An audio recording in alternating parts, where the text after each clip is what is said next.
Donc, bonjour, je suis Mathilde Gardeux, je suis doctorante en archéologie médiévale à l'Université de Lyon.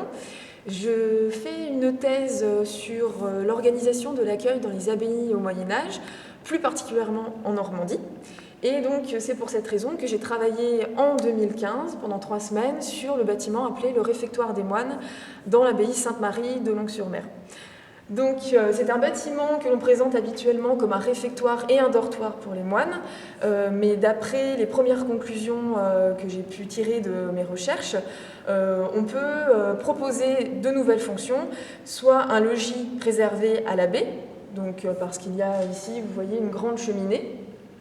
au premier niveau, au rez-de-chaussée, mais aussi on a deux autres cheminées à l'étage, donc un bâtiment qui a probablement servi d'habitation. Sachant que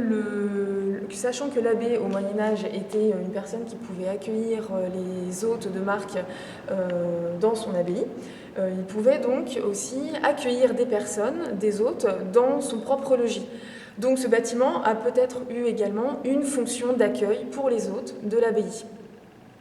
L'autre conclusion que j'ai pu tirer de ces recherches, c'est que ce bâtiment,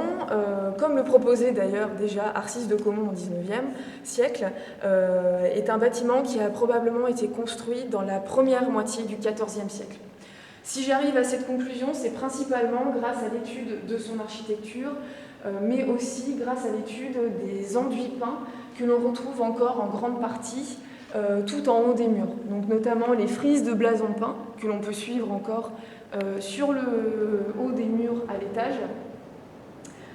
mais également que l'on retrouve ailleurs sur les murs